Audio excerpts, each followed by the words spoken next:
نطق اليراع تكلما يروي حديثا مغرما لمحمد الخير الذي ملأ الدنا.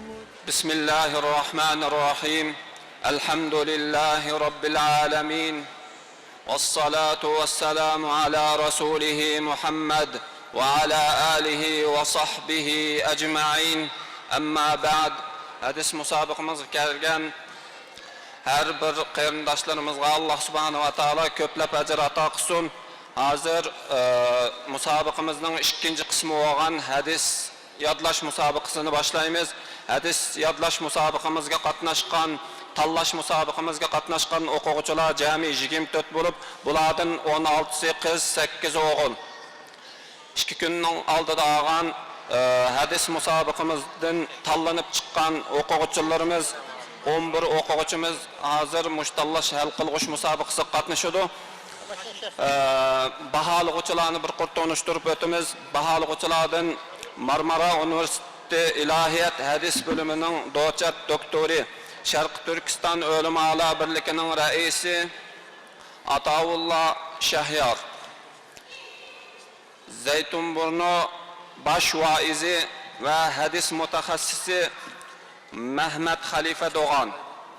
Üçüncüsü Sabahattin Zaim Üniversitesi hadis bölümü doktorluk okuvcusu Havaz Karacım.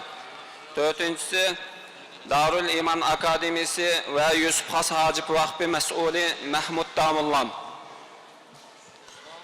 Tövende musabakımızı başlayımız. Birincisi Konya Necmiddin Arbakan Üniversitesi 1. yıllık okuvcusu Hikmetullah Amin. 500'lük hadis.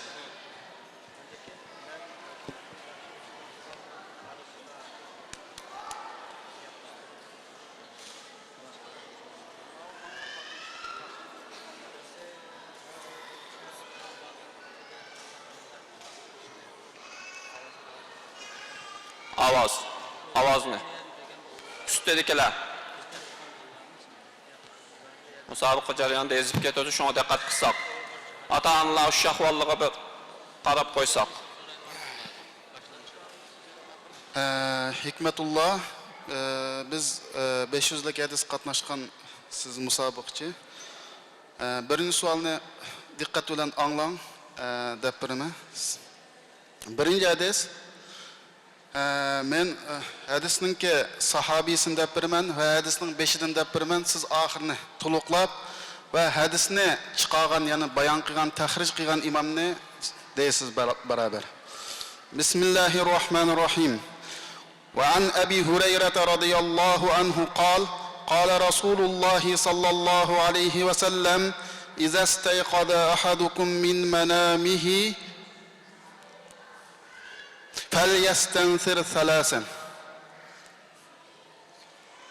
أعوذ بالله من الشيطان الرجيم. بسم الله الرحمن الرحيم. عن أبي هريرة رضي الله عنه قال رسول الله صلى الله عليه وسلم إذا استيقظ أحدكم من منامه فليستنثر ثلاثا فإن الشيطان يبيت على خيشومه. متفق عليه.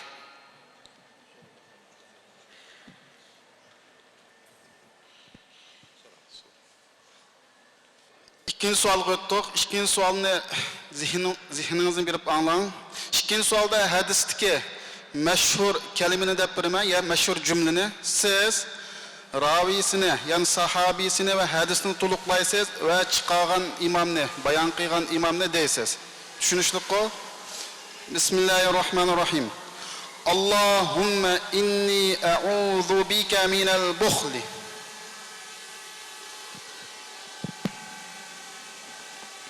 وعن أبي سعيد الخدري رضي الله عنه قال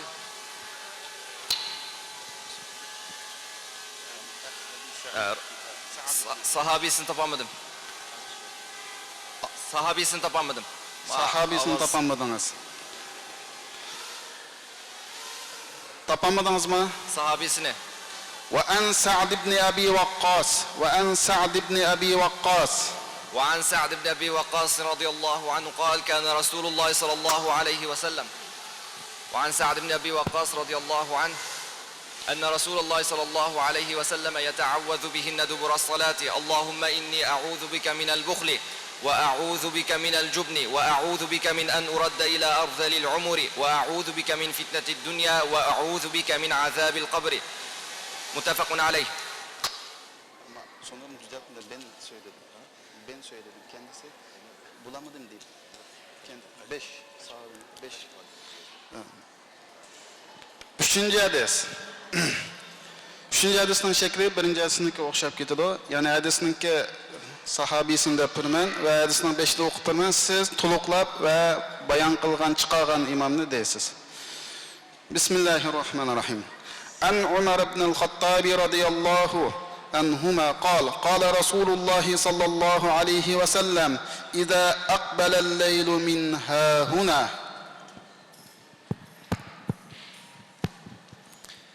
عن عمر بن الخطاب رضي الله عنهما قال رسول الله صلى الله عليه وسلم إذا أقبل الليل من ها هنا وأدبر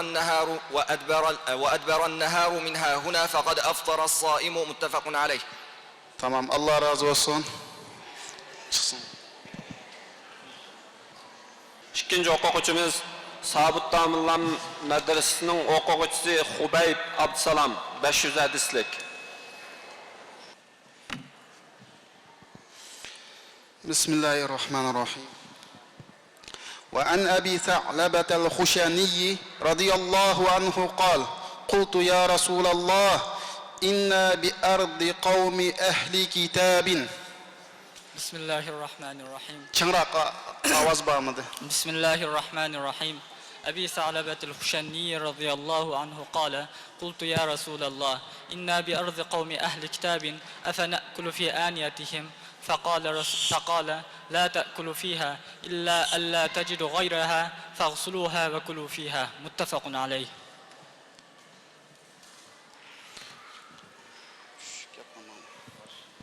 Yüz aldım. 100 puan aldım. İkinci sual.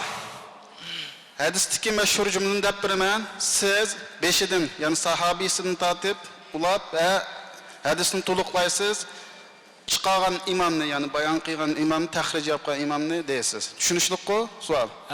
Bismillahirrahmanirrahim. İnne hadihi salate la yasluhu fiha şey'un min kalamin nasi.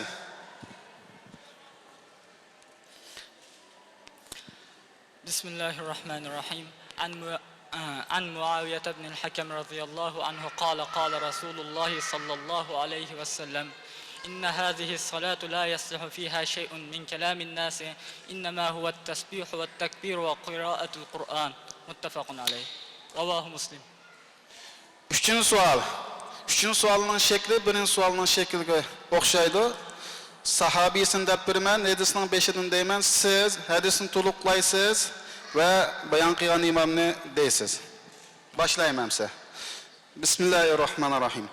وعن أبي موسى الأشعري رضي الله عنه قال رسول الله صلى الله عليه وسلم من قاتل لتكون كلمة الله.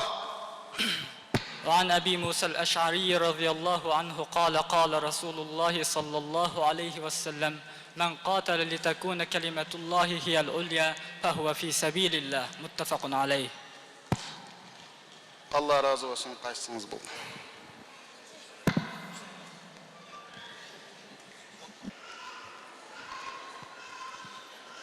Bismillahirrahmanirrahim. Cundullah Muaz, dikkatini merkezleştirin.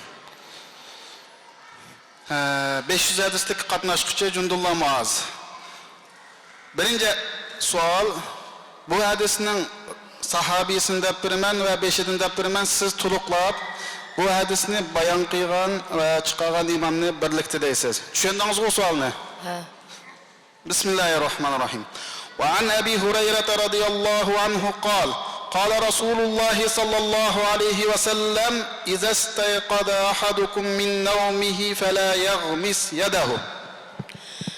وعن أبي هريرة رضي الله عنه قال رسول الله صلى الله عليه وسلم إذا استيقظ أحدكم من نومه فلا يغمس يده في الإناء حتى يغسلها ثلاثا فإنه لا يدري أين باتت يده. متفق عليه.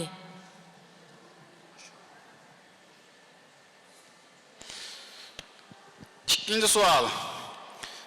İkinci sualda men hadisdeki meşhur bir cümleni dep birmen siz hadisninki sahabisini ve hadisini to'liqlab ve bayon qilgan imomni birlikda deysiz. Tushundingizmi bu savolni? Ha. Bismillahirrahmanirrahim. Fa inna shiddatal harri min fayhi jahannam. وعن أبي هريرة رضي الله عنه قال رسول الله صلى الله عليه وسلم إذا اشتد الحر فأبردوا بالصلاة فإن شدة الحر من فيح جهنم متفق عليه. Üçüncü sual. Birinci sualga o'xshash shekli. Hadisninki sahabisini deb birman va boshqa qismini deb birman to'liqlaysiz, chiqargan bayon qilgan imomni deysiz. Tushunishliqmi? Bismillahirrahmanirrahim. وعن أبي أيوب الأنصاري رضي الله عنه قال رسول الله صلى الله عليه وسلم غدوة في سبيل الله أو روحة. وعن أبي أيوب الأنصاري رضي الله عنه قال رسول الله صلى الله عليه وسلم غدوة في سبيل الله أو روحة خير مما طلعت عليه الفجر وغربت. رواه مسلم. خير مما طلعت عليه وغربت. رواه مسلم.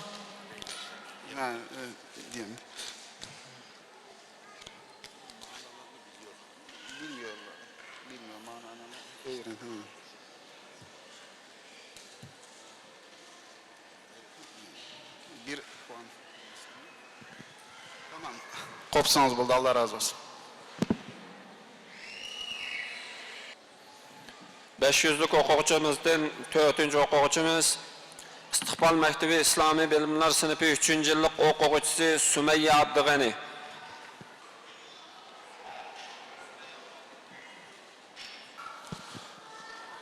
Bismillahirrahmanirrahim. 500 hadislik musobaqa qatnashchi Sumayya Abdug'ani. Birinchi savolni deyman, diqqatingizni markazlashtiring. Bismillahirrahmanirrahim. Birinchi savolda men hadisninki sahobisini va hadisning bosh qismini gapirman, siz to'liqlaysiz va bayon qilgan imomni deysiz. Tushunishlikmi savol? Bismillahirrahmanirrahim. وعن أبي هريرة رضي الله عنه قال رسول الله صلى الله عليه وسلم إذا وجد أحدكم في بطنه شيئا فأشكل عليه. أعوذ بالله من الشيطان الرجيم. بسم الله الرحمن الرحيم. عن أبي هريرة رضي الله عنه قال رسول الله صلى الله عليه وسلم إذا وجد أحدكم في بطنه شيئا فأشكل عليه أخرج منه شيء أم لا فلا يخرجن من المسجد حتى يسمع صوتا أو يجد ريحا. رواه مسلم.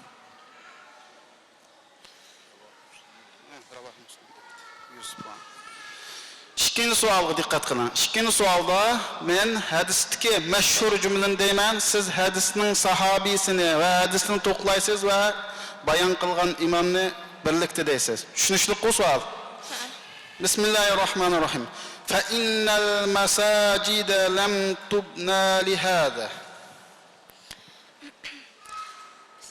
أعوذ بالله من الشيطان الرجيم. بسم الله الرحمن الرحيم. وعن ابن عمر رضي الله عنهما قال رسول الله صلى الله عليه وسلم من سمع رجلا ينشد ضالة في المسجد فليقل لا ردها الله عليك فإن المساجد لم تبن لهذا. رواه مسلم. Güzel. Üçüncü sual. Birinci sualga o'xshaydi shekli. Hadisning sahabisini ve hadisning bosh qismini deb birman, siz to'liqlaysiz ve bayon qilgan imom deysiz. Tushunishliqmi savol? Bismillahirrahmanirrahim. وعن أبي هريرة رضي الله عنه قال رسول الله صلى الله عليه وسلم من لم يدع قول الزور والعمل به. عن أبي هريرة رضي الله عنه قال رسول الله صلى الله عليه وسلم من لم يدع قول الزور والعمل به والجهل فليس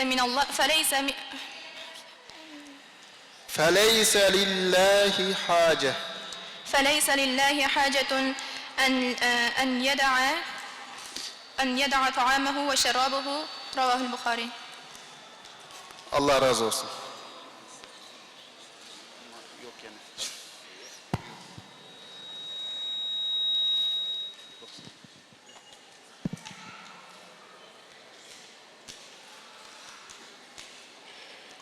Tövendeki okuğucumuz Aybirlik Mektebi'nin 4. yıllık okuğucusu Ayşe Ubul. 560'lık okuğucumuzdan. 500 hadisdagi qatnashgan musobaqichi Ayşe Ubul. Birinchi savolga diqqatingizni markazlashtiring. Birinchi savolda men hadisning sahobiyisini deb beraman va hadisning bosh qismini siz to'liqlaysiz va bayon qilgan imom deysiz. Tushunishli savol. Bismillahirrohmanirrohim. وعن حذيفة بن اليمان رضي الله عنهما قال رسول الله صلى الله عليه وسلم لا تشربوا في آنية الذهب والفضة. وعن حذيفة بن اليمان رضي الله عنه قال رسول الله صلى الله عليه وسلم لا تشربوا في آنية الذهب والفضة ولا تأكلوا في صحافها فإنها لهم في الدنيا ولكم في الآخرة. متفق عليه. Mana fark etmez yani.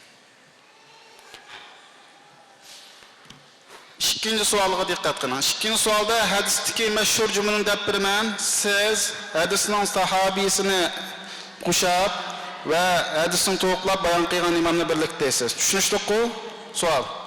Bismillahirrohmanirrohim. La salata ba'da as-subhi hatta tatlu ash-shams.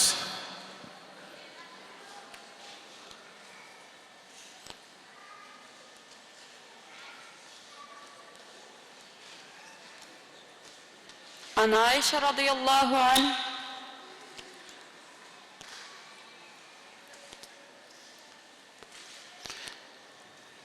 عن ابن عمر رضي الله Anlamadım.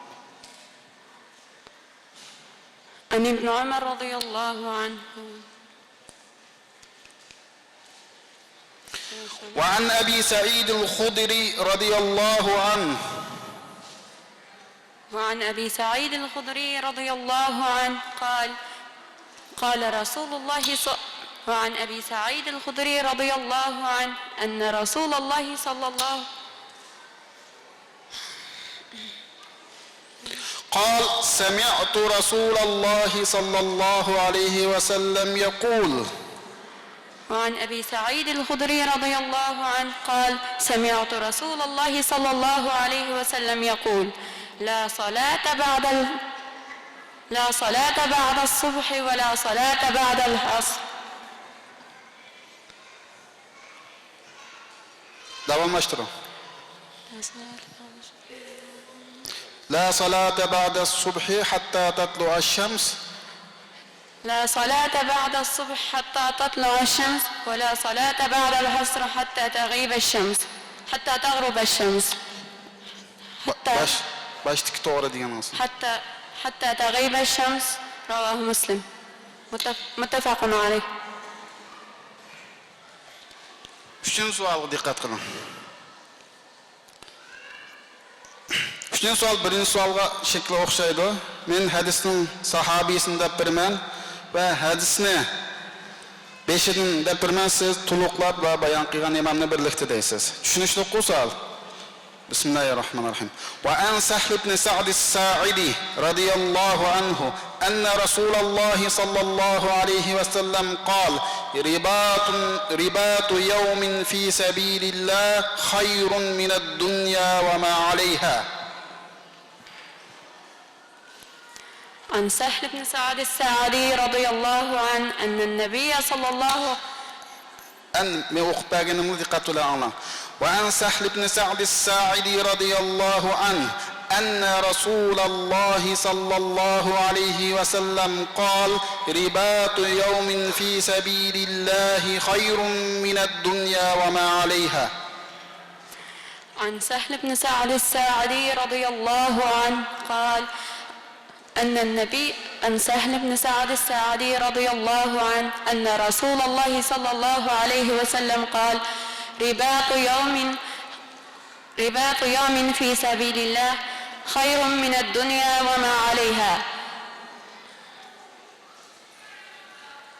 وموضع صوت أحدكم من الجنة خير من الدنيا وما عليها وروحة يروحها العبد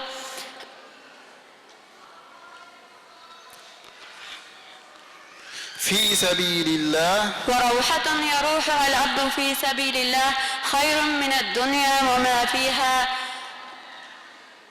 متفق عليه. şey.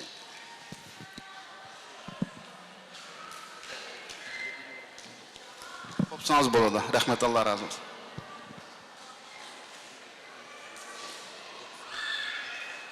Zeytinburnu Kız Anadolu İmam Hatip O'rta Mektebi 9-yillik o'quvchisi Dilnur Muhammed.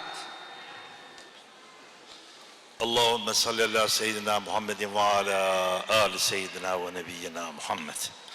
Evet, Dilnur Muhammed kızımız 500 hadisle yarışmaya girmekte. Kendi çektiği hadisleri kendisine soracağız bakalım. An Ömer İbnül Hattabi radıyallahu anhuma kâle Resulullah sallallahu aleyhi ve sellem İzâ ekbelel leylu min hâhuna. Buyurun. أعوذ بالله من الشيطان الرجيم بسم الله الرحمن الرحيم عن عمر بن الخطاب رضي الله عنهما قال قال رسول الله صلى الله عليه وسلم إذا أقبل الليل من ها هنا وإذا أدبر النهار من ها هنا فقد أفطر الصائم متفق عليه. İkinci hadise geçiyoruz. Evet, ravisini ve hadisin başını terk ediyoruz, öbürünü sana bırakıyoruz. Evet, yani fil meshi alel huffeyni. Anlayamadım. Yani fil meshi alel huffeyni.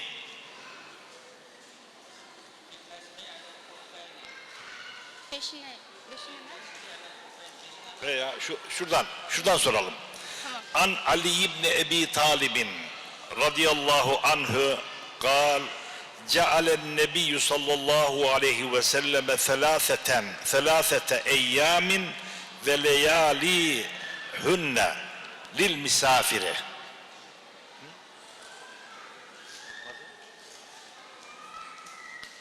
Evet. Anladık mı? Evet. Yani An Ali, bir daha okuyayım mı hadisi? An Ali ibn Ebi Talib radıyallahu anhu kal cealen nebiyyü sallallahu aleyhi ve selleme thelâthete eyyamin ve leyâlihünne lil misafiri. An Ali ibn Ebu Talib radıyallahu anhu kâle. Az yaklaştır, biraz yaklaştır.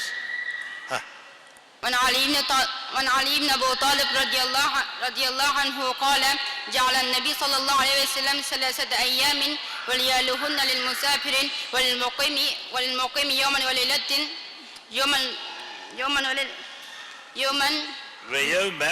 يوما وليلة للمقيم يعني في مسح على الخفين رواه مسلم. Tamam.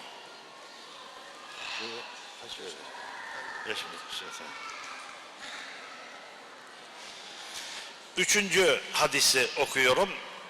Ve an Cabir ibn Abdullah radıyallahu anhuma enne Muaz ibn Cebel radıyallahu anhu kâne yusalli ma'a Resulillahi sallallahu aleyhi ve selleme el-işâ'el ahirete. وعن معاذ بن جبل وعن جابر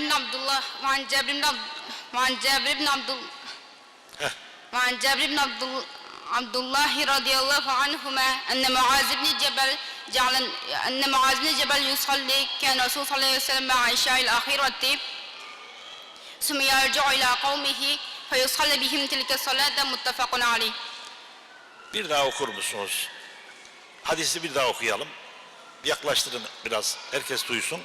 وعن جابر بن عبد الله رضي الله عنهما أن معاذ بن جبل يصلي كان رسول الله صلى الله عليه وسلم يصلي كان رسول الله صلى الله عليه وسلم عشاء الآخرة ثم يرجع إلى قومه فيصلي بهم تلك الصلاة متفق عليه. Teşekkür ederiz, sağ olasınız. Dedik ki ayollar balcaqqa diqqat qilsak, ovozni aytbak yuqori kelyapti. Shu musobaqa qatnashuvchining diqqatidan chechivyapti. Üstədikiler balacağımızga qarısak.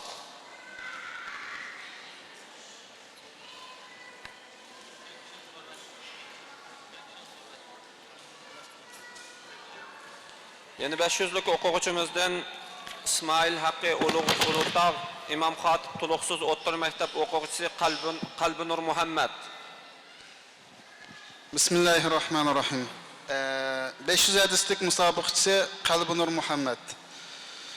Birinchi savolga diqqat qiling. Birinchi savol, men hadisninki sahobiyisini va bosh qismini deb turman. Hadisni to'liqlaysiz va bayon qilgan imom deysiz. Savol tushunishliqku? Bismillahirrahmanirrahim. وعن أبي هريرة رضي الله عنه قال سمعت رسول الله صلى الله عليه وسلم يقول إن أمتي يأتون يوم القيامة غرا محجلين. بسم الله الرحمن الرحيم. عن أبي هريرة رضي الله عنه قال سمعت رسول الله صلى الله عليه وسلم يقول إن أمتي يأتون غرا محجلين من أثر الوضوء فمن استطاع منكم أن يطيل غرته فليفعل. متفق عليه. İkinci sualga dikkat kılın. İkinci sualda hadisteki meşhur cümleni dep birmen siz hadisninki sahabisini ve hadisini to'liqlab ve bayan qilgan imamni birlikte deysiz. Tushundingizmi? Bismillahirrahmanirrahim. Fa iza sajada ghamazani faqabaztu rijlayya. عن عائشة رضي الله عنها قالت كنت أنام بين يدي رسول الله صلى الله عليه وسلم رجلي فإذا سجد غمزني فقبضت رجلي وإذا قام بسطتهما والبيوت يومئذ ليس فيها مصابيح. متفق عليه.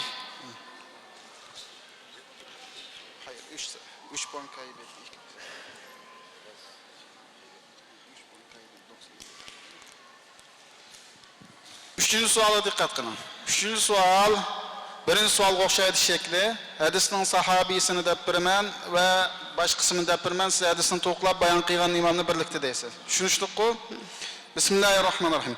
Wa an ibn Umar radhiyallohu anhuma qala uridtu ala Rasulillah sallallahu alayhi ve sellem yawma Uhud. Qayta deb birman. وعن ابن عمر رضي الله عنهما قال أردت على رسول الله صلى الله عليه وسلم يوم أحد وأنا ابن 14 سنة.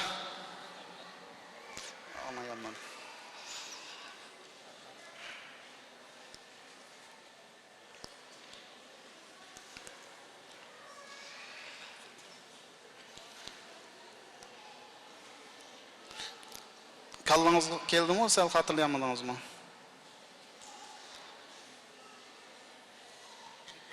Beş yüzün ahiri mi? Cihat mı? Biz bir yana damıgan. O nedisine ketip. Biz bir yana damıgan. Tamam.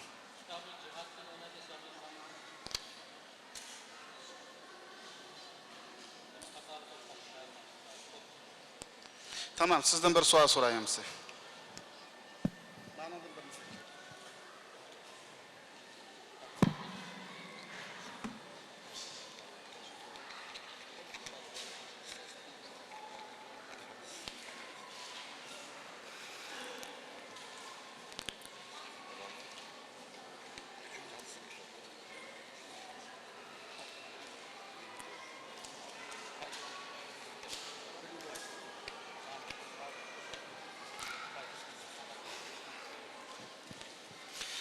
Dikkat kılın hamsa. Bismillahirrahmanirrahim. Bu hadisninki baş kısmını yani sahabisini dep birman ve beş kısmından azırak cümle dep birman siz to'liqlaysiz ve bayon qilgan imomni birlikda deysiz. Tushunishliqku?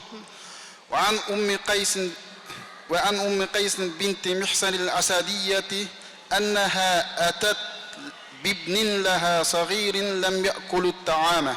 وعن أم قيس بنت محسن الأسدية أنها أتت بابن لها صغير لم يأكل الطعام إلى رسول الله صلى الله عليه وسلم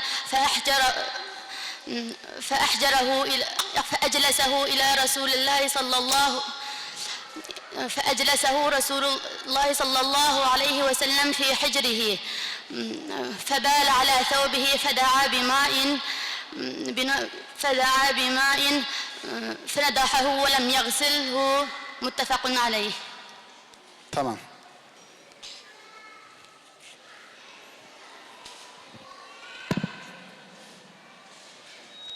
Tuandagi o'quvchimiz Kichikchakmacha Anadolu Imom Xatib o'rta maktab 9-yillik o'quvchisi Subhinur Abduqayyum.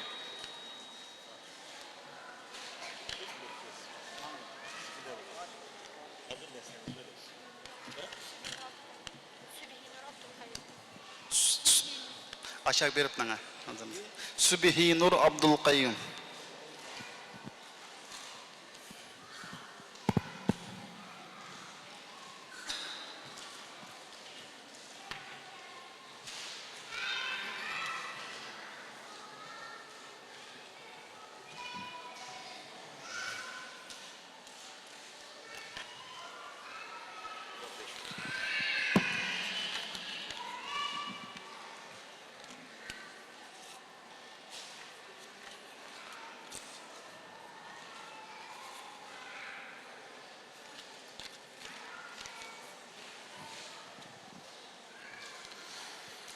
Subhinur Abdulqayyum musobiq 500lik musobiq qatnashquchi.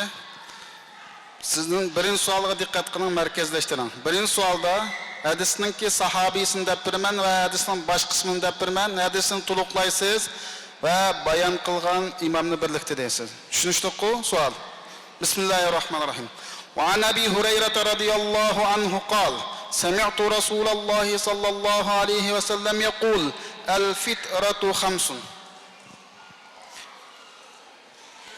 وعن أبي هريرة رضي الله عنه قال سمعت رسول الله صلى الله عليه وسلم يقول الفطرة خمس الختان والاستحداد وقص الشارب وتقليم الأظفار ونتف الإبط متفق عليه.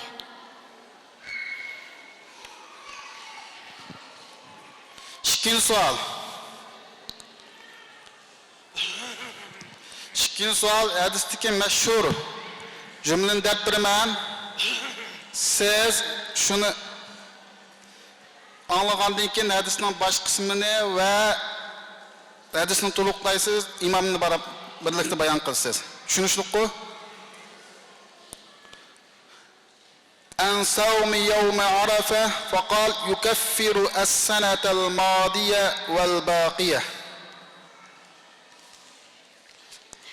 وعن أبي أيوب الأنصاري Hadisni qayta bir deb biray, diqqat qilib. An su'ila an sawmi yawmi Arafa faqal yukaffiru as-sanata al-madiya wal-baqiyah. عن أبي قتادة الأنصاري رضي الله عنه قال عن أبي قتادة الأنصاري رضي الله عنه أن رسول الله صلى الله عليه وسلم سئل عن صوم يوم عرفة قال يكفر السنة الماضية وسئل عن صوم يوم عاشوراء قال يكفر السنة الماضية وسئل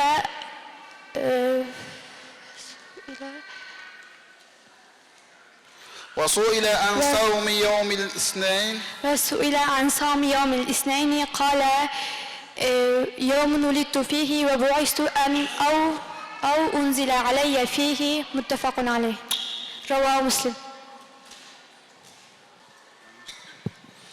Üçüncü sualga dikkat kılın. Üçüncü sualda birinci sualga şekli okşaydı. Hadisninki sahabiysin dep biraman ve baş kısmını dep biraman. Siz to'liqlaysiz ve bayan kılgan imamni birlikda deysiz. Tushunishliku? Bismillahirrahmanirrahim.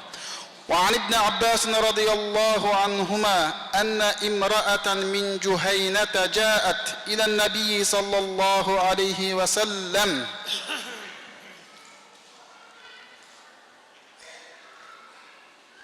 وعن ابن عباس رضي الله عنهما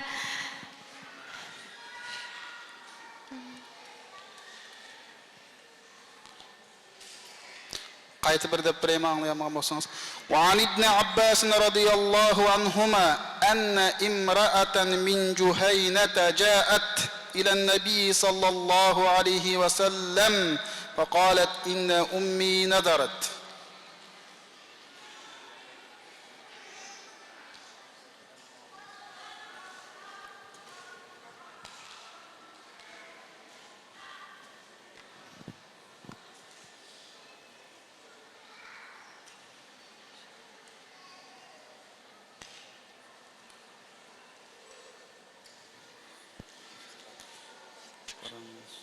Baş sual yok ki. Hatırlayaldınız mı ya? Kemmedim ha? Başka yok ki.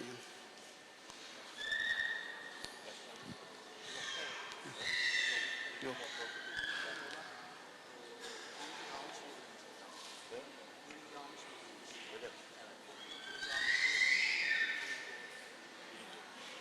Kitabına mı abi? Tamam, çıksanız oldu.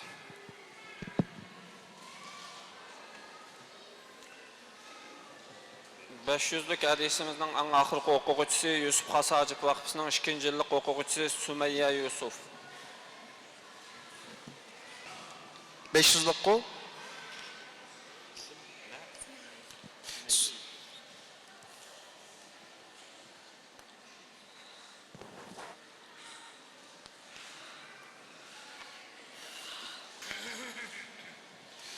Bismillahirrahmanirrahim. 500 hadisga qatnashgan musobiqchi Sümeyye Yusuf. Birinchi savolga diqqatingizni bering. Birinchi savolda men hadisning sahobisini va bosh qismini deb beraman. Siz hadisni to'liqlab va bayon qilgan imomni birlikdasiz. Tushunishliku savol. Bismillahirrahmanirrahim. An Aisha radhiyallohu anha qalat: "Ja'at Fatimah بنت أبي حبيش إلى النبي صلى الله عليه وسلم فقالت يا رسول الله إني امرأة أستحاض." وعن عائشة رضي الله عنها قالت: جاءت فاطمة بنت جحش إلى سألت النبي صلى الله عليه وسلم فقالت: يا رسول الله إني امرأة أستحاض فلا أطهر أفأدع الصلاة؟ قال: لا، إن ذلك عرق وليس بحيض، فإذا أقبلت الحيضة فاتركي الصلاة فإذا أقبلت الحيضة فاتركي الصلاة ثم اغتسلي، وفي رواية وليس بالحيضة. فإذا أقبلت حيضتك فدعي الصلاة. فإذا أقبلت الحيضة فدعي الصلاة ثم اغتسلي، فكانت تغتسل كل صلاة. رواه مسلم. وإذا أدبرت فاغسلي عنك الدم وصلي. متفق عليه.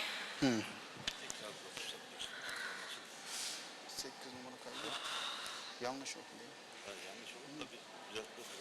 Düzelteverdik, düzeltemedik.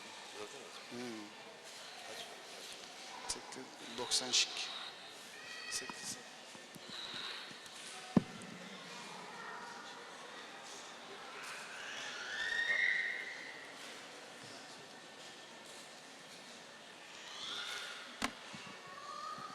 İkinci suala dikkat qilin. İkinci sualda men hadisdagi mashhur jumlani deb beraman, siz hadisni 5'idan, ya'ni sahobisini qetib, jumla hadisni to'liqlab va bayon qilgan imom bilan birlikda deysiz. Tushunishdiku? Bismillahirrohmanirrohim. Va an Abi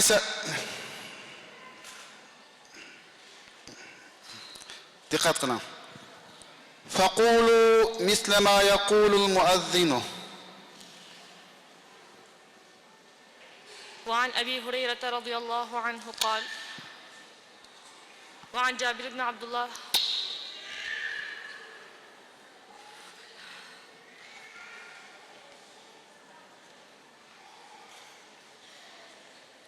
وعن أبي سعيد الخدري رضي الله عنه قال: قال رسول الله صلى الله عليه وسلم: إذا سمعتم النداء فقولوا مثل ما يقول المؤذن. متفق عليه.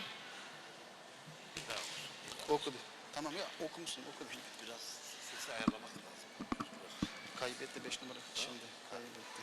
Sahabini söyledi yani. Abi söylüyor. 95. Bir daha söylese sahabini söyledi. Üçüncü hadis. Birinci hadisga şekli o'xshaydi. Men hadisning sahobisini va bosh qismini deb beraman, to'liqlaysiz va bayon qilgan imomni birlikdasiz. Tushunishdiku savol. Bismillahirrohmanirrohim. وعن ابن عباس رضي الله عنهما قال: قال رسول الله صلى الله عليه وسلم: لا هجرة بعد الفتح. Cihat mı bab mı? Cihat bab. Yedem olan.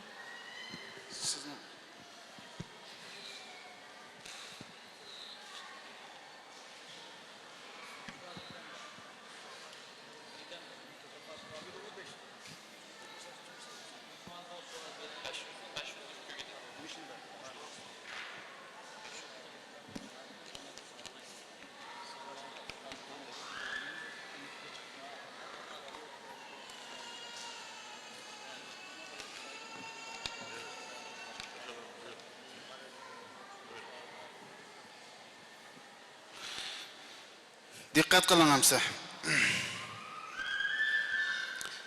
Men hadisning sahabisini deb beraman va hadisningki başını azroq deb beraman. Hadisni qanday qilsangiz siz to'liqlaysiz va bayon qilgan imomni birliktaysiz. وعن أبي موسى الأشعري رضي الله عنه قال أتيت النبي صلى الله عليه وسلم وهو يستاك بسواك. وعن أبي موسى الأشعري رضي الله عنه قال أتيت النبي صلى الله عليه وسلم وهو يستاك بسواك قال وطرف السواك على لسانه وهو يقول أع أع والسواك في فيه كأنه يتهوع متفق عليه. Rahmet qopsanız buldu. Allah razı olsun.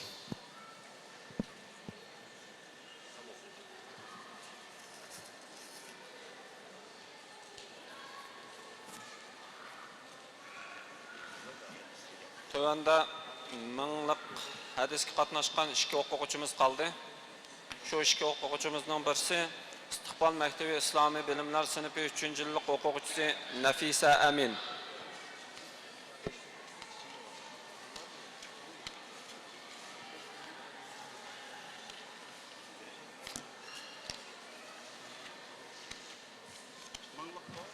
Minlik. Mişinin.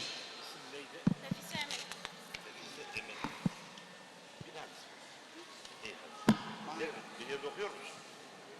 İmam Hatip'te falan okuyor musun? Açık öğretim. İmam Hatip bitirdik yani. İyi.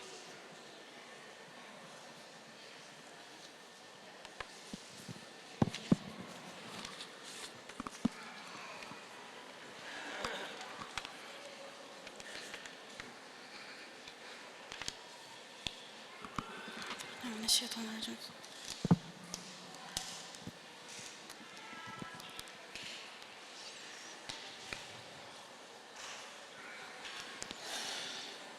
Nafisa Amin min hadislik musobaqa qatnashgan qiz bola. Nafisa Amin birinchi savolga diqqat qiling. Markazlashtiring. Birinchi savolda men hadisningki sahobisini va hadisning bosh qismidan deb beraman, to'liqlab bayon qilgan imomni birlikda deysiz. Savol tushunishlik-ku? Savol tushunishlik. Bismillahirrohmanirrohim. وعن عائشة رضي الله عنها قالت كنت أغتسل أنا ورسول الله صلى الله عليه وسلم من إناء واحد. وعن عائشة رضي الله عنها قالت كنت أغتسل أنا ورسول الله صلى الله عليه وسلم من إناء واحد تختلف أيدينا فيه من الجنابة متفق عليه.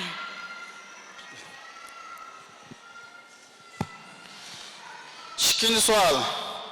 Hadistiki meşhur cümleni dep beraman. Siz hadisning 5'idan sahabisini ve hadisini to'liqlaysiz ve bayon qilgan imomni birlikdaysiz. Sual tushunishlikmi? Fa umirna bis-sukuti ve nuhina anil kalami.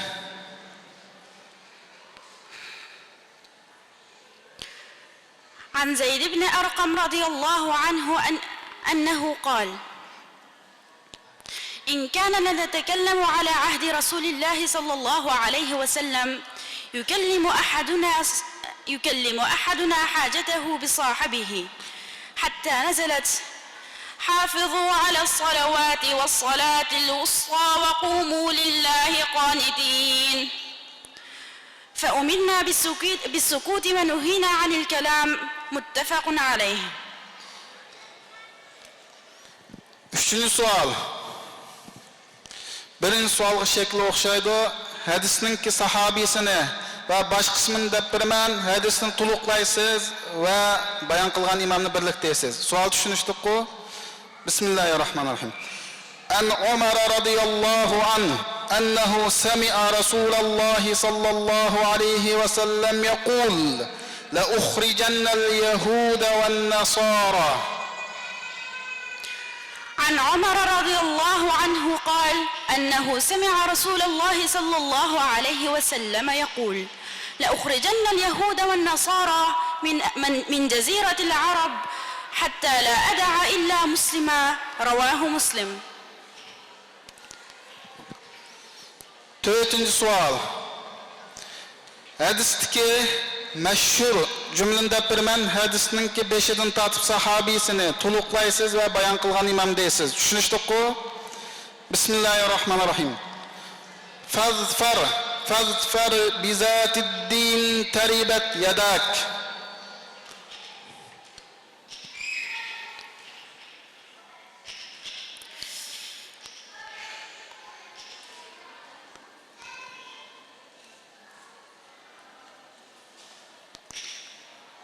Hadisni qayta deb beraymi?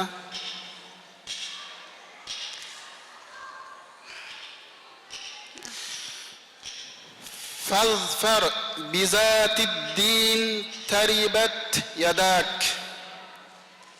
وعن أنس بن مالك رضي الله وعن أبي هريرة رضي الله تعالى عنه وعن أبي هريرة رضي الله عنه قال قال رسول الله صلى الله عليه وسلم تنكح المرأة لأربع لدين تنكح المرأة لأربع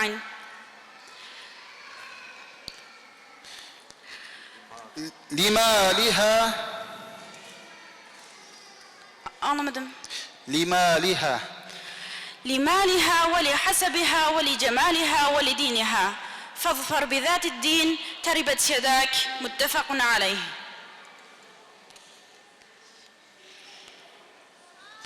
Beşinci sual.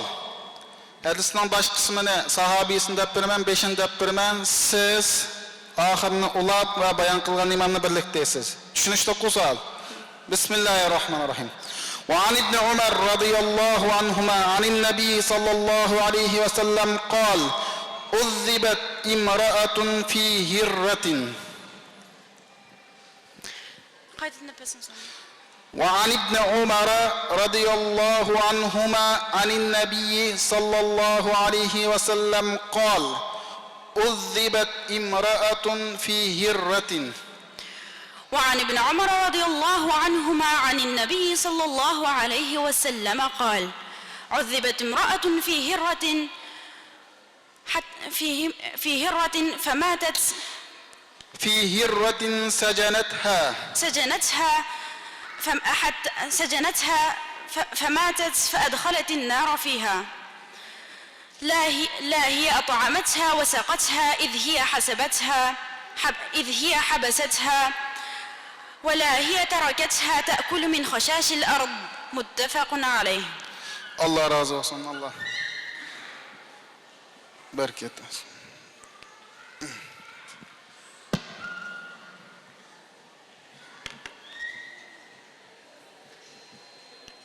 Hadis musobaqasida qatnashgan eng oxirgi o'quvchimiz minglik hadisdagi Ataulloh Xalq Ta'zim madrasasining o'quvchisi Ruqiya Muhammad.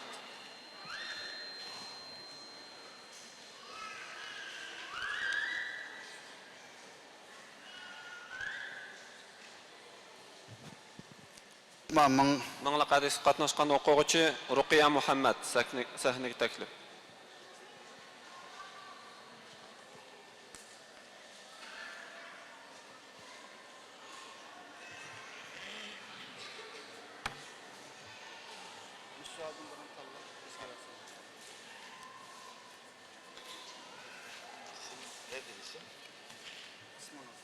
İsminiz?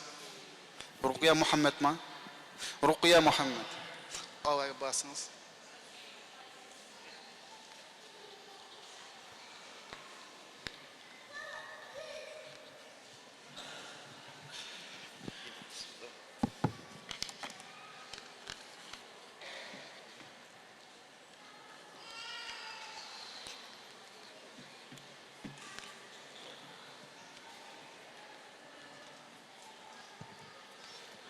Min hadislik musobaqa qatnashquchi Ruqiya Muhammad.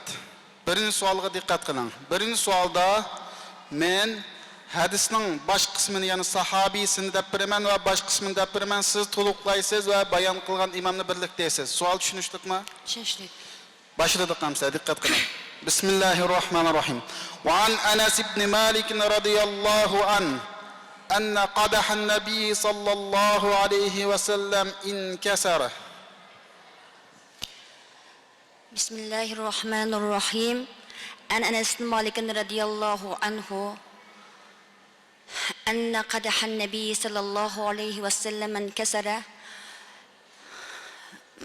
فاتخذ مكان الشعب سلسلة من فضة رواه البخاري. İkinci hadis. Dikkat kılın. İkinci hadiste men hadisteki meşhur bir cümleni dep biraman. Siz hadisning sahabisini ve hadisini tuluqlaysiz ve bayan kılgan imamni birlikte dep birsiz. Tushunishlikku? Tushunishlik. Bismillahirrahmanirrahim. Beynemen nasu bi Quba fi salat subh.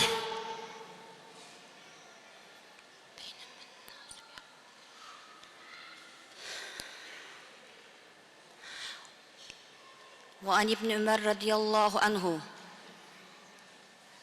Doğru. Devam edin. وعن ابن عمر رضي الله عنه بينما الناس في صلاة الصبح بقباء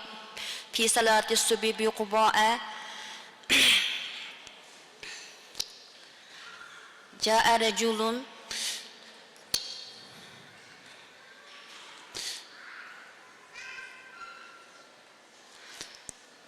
إذ جاءهم آت فقال قد أنزل على النبي صلى الله عليه وسلم الليلة قرآن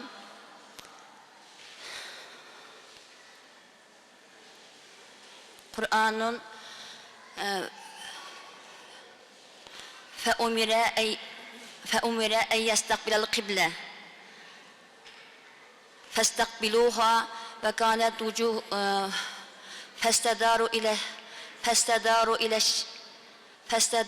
فكانت وجوههم إلى الشام فداروا إلى الكعبة متفق عليه. Tamam.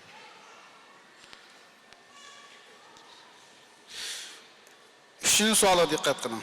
Üçüncü sualda hadisning baş sahabisini ve hadisin baş kısmını dep birman tuluqlaysiz ve bayan kılgan imam deysiz. Tushunishlikku? Tushunishlik. Bismillahirrahmanirrahim. An Abdullah ibn Umar radıyallahu anhuma قال جاء رجل إلى النبي صلى الله عليه وسلم يستأذنه في الجهاد. عن عبد الله بن عمر رضي الله عنه قال رسول الله عن عبد الله بن عمر رضي الله عنه قال جاء رجل إلى النبي صلى الله عليه وسلم يستأذنه في الجهاد فقال أحي والداك قال نعم قال ففيهما فجاهد متفق عليه.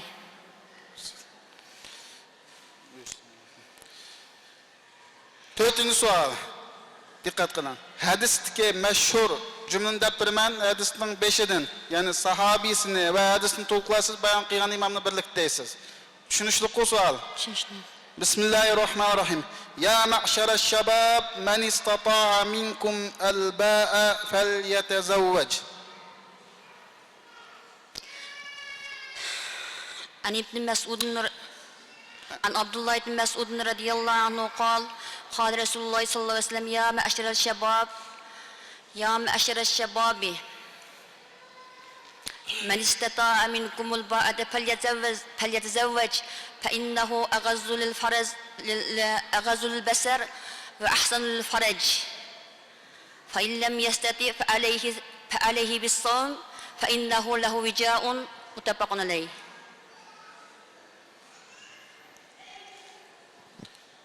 Beşinci sual. Dikkat kılın. Hadisning ki sahabisini dep birman, baş kısmını dep birman tuluqlaysiz ve bayan kılgan imamni birlikte deysiz. Sual tushunishlikku? Tushunishlik. Bismillahirrahmanirrahim. وعن أبي مسعود رضي الله عنه قال رسول الله صلى الله عليه وسلم إن مما أدرك الناس من كلام النبوة الأولى. وعن أبي مسعود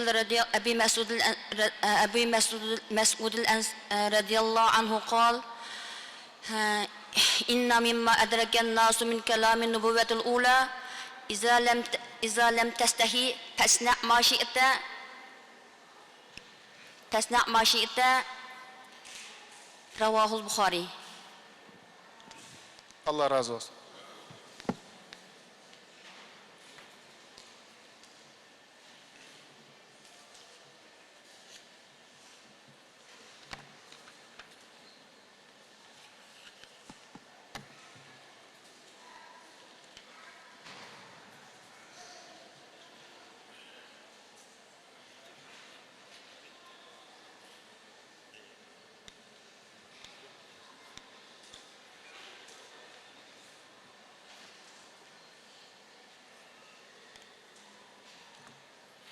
Elhamdülillah.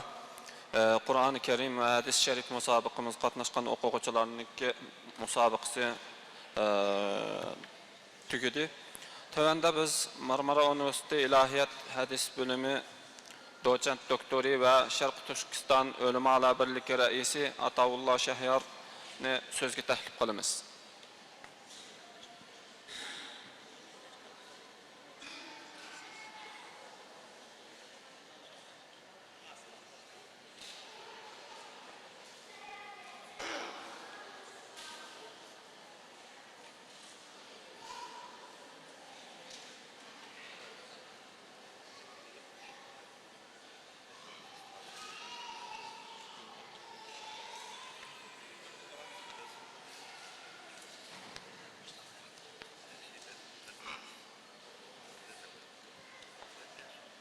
Bismillahirrahmanirrahim. Elhamdülillah ve salatu ve selamu ala Resulillah. Ayaktır. Muhterem müminler, muhterem Müslümanlar. Bugünkü bu faaliyetini uğurlaştıran Mahmud Damullah ve onun ekibi ve bunun yardım bergen ve her cihetten destek bergen kendaşlıdan Allah razı olsun da başlay sözümge. Endi bu faaliyetler belki bizim memlekette hep verilmeyen bir faaliyetler boğaşka. Bazı kendaşlarımız bunun ehemmiyetini pek toluk düşünüp bulamadı qaraganda. Bu yerge qarasam hep şu velilerimizninki okuçularımızın velileri kepti. Başka köp kendaşlarımız kelenmeye kepti. Endi ben sizge cık vaxtını almay Kur'an-ı Kerim yarışmaları, Kur'an-ı Kerim musabıqaları dünyada köp ötküzülüyordu. Çünkü Kur'an-ı Kerim yadlaş bizim Uygur halkıda mı her yerde var. Bu bizge pek alaydı bir ahval emas. Yadlayımız ve tecvid bilen yaxşı okuyumuz, okutumuz bu şekilde hep verildi. Kur'an-ı Kerim'nin yadlanışı hakkında Resul-i Ekrem Aleyhisselatü Vesselam'ın nâhayeti nurgun hadisleri var. Her bir harfininki nurgulluğun ecir verildiğinlik hakkında. Bunu mu tekrar etmey, ikinci kısımdaki hadislerin yadlanışı, hadis yadlaş musabıqsı kelsek, karındaşlar, miyada mundah bir mühim nokta badab qarayman. Bulup mu şu hazır vakitte biz koşaş, milleti Arap olmagan, yani başka milleti gep kıldıgan, meyli bu Türk olsun, meyli başka İranlık olsun veya başka Pakistanlık olsun ya başka millet olsun, milleti ana tili Arap olmagan halıklarda biz Kur'an-ı Kerim'ni ve Resulullah'ın hadislerini halıklarga tercüme kılıp şu milletin tilinden öğürüp andikini uqturumuz. Bu zaten baştan beri kelgen bir yöntem. Ama müşahede bir boğan bir hatalık ne mi oldu sanla? Ben cık yerde körevatımen, Yezilgallar'da körevatımen, münberlerde teşvik kılınğanı körevatımen. Cenab-ı Allah mundak degen, depli killam şu tilden başlap gidip atkan. Resulullah mundak degen, depli killam şu tilden bunu devamlaştırıp atkan, mundak bir hata ahvallar mevcut kardeşler. Ben bazen deymen ki, bu Resulullah kaçan bir Uygurcu yakıptiken, Resulullah kaçan bir Türkçü yakıptiken deymen. Mavu dikkat kılışka tegişlik bir mesele. Nimiş ki mundak deyse desenler? Çünkü bizim kılan tercüme ulan, orijinal Kur'an-ı Kerim aynı nesi emez. Biz tercümünü tercüme edip anlatımız, Kur'an-ı Kerim'ni Kur'an-ı Kerim edip bilimiz. Zaten aşağıdaki her bir kelimenin hatalığı, o yerde nurgulluğun manalarının hata gitişine, hükümlerinin hata çıkıp kalışına sebepçi bulundum. Şu an ben bütün halkımızga şu göz karşıma oturup ötey ki, biz Kur'an-ı Kerim'de Allah mundak degen deyiştin burun, eğer bilsek o ayetini okuyla, andikin tercümesini kıpırayla. Bilemesek çöldüse, bilemesek mi buludu? Allah Kur'an-ı Kerim'de muşu manada bizge emir kılan dep anlatsak bu başka olurdu. Ama Allah mundak degende bu sözün aynısını yetkizişki doğru kelidir. Aynı şekilde Resulullah'ın sözlerini yetkizgendi mi? Resulullah'ın sözlerinin eğer aslını Arapça bilelisek müşahazık okuyan, müşahedeki okuçuluk oşar. O çağda onu okup tercüme kısak buludu. Ama andak bulmagan takdirde çöldüse, biz bu yerde bir kelime hata ketip kalsak, bunun vebalımı, bunun günahımı ait çoğu olurdu. Hem de muşu nokta nazardan karga vaxtıda, bugünkü bu müsabıkımızın ahemmiyeti nihayeti çoğun da qarayman. Hazır dünyanın hiçbir yerinde, benim bilişimçe, meyli Arap dünyası buluş mümkün, ama Türk dünyası da, başka halıklarda hadislerini yadlaş işi maalesef pek yok.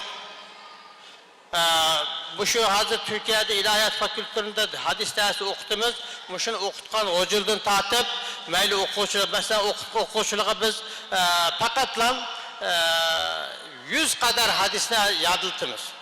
Bütün bu şu fakültenin fütür boğuculuk, 100 kişilik en cık olanda 70-80-100 kadar hadisini yadıltımız.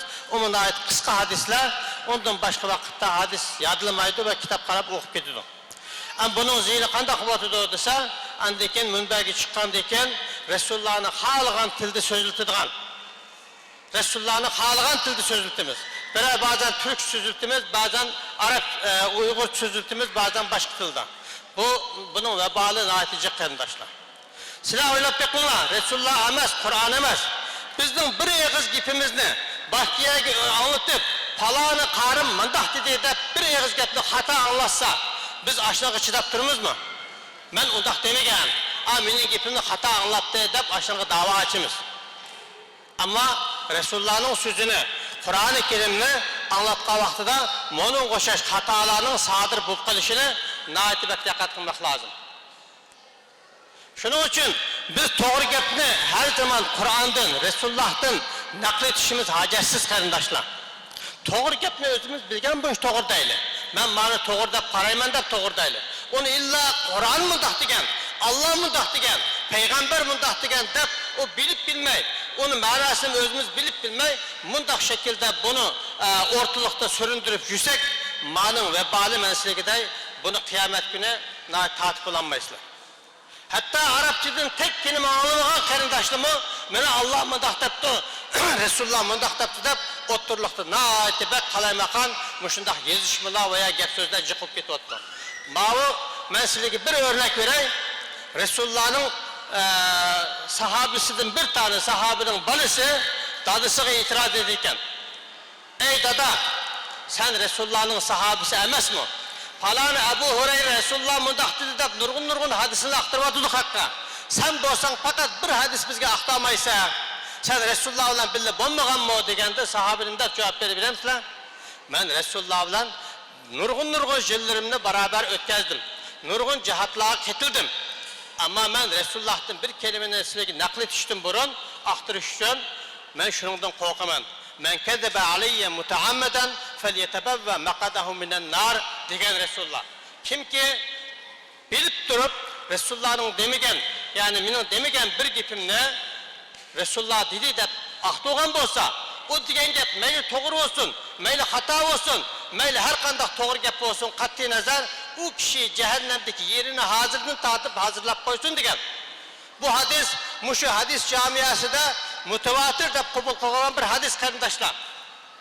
Şunun için ben muşundan korkup Resulullah mındak dedi deyişten korkaman diyenken ay sahabe. Ama biz 1400 yıldan keyin hiçbir zaman Resulullah mındak depti, Kur'an mındak depti deyişten kılçı korkmamayız. Şunca cesur bir şekilde hemen bu nerede depti, kandak deptinin bilmey durup, onun Arapçısını, Resulullah'ın diyen gibinin aynısını bilmey durup, muşunda kalaymakan jölüp yüreğimiz kandaşlar. Bu biz namaz okuyumuz, başka nurgun ibadetini kılımız, cennet kirimiz dep, ama biz ne ay sahabını mı şunu da okudu ki cehennemdeki yeri hazırdan başlap teyyavuk koysun şu kişi depti. Şuna bu cihetin epekka vaxtıda qarindaşlar, bugünkü bu musabıkımızın nahayeti muhim ahmi itibada qarayman, muşu hadislerini, Kur'an-ı Kerim'ni, Allah'ın kelamını, Resulullah'ın sözünü, yüzünü bir aynı yadılağan bu şu qarindaşlarımızdan Allah razı olsun, bu şu yadılağan ayetlerle amel kıl nisip kılsın.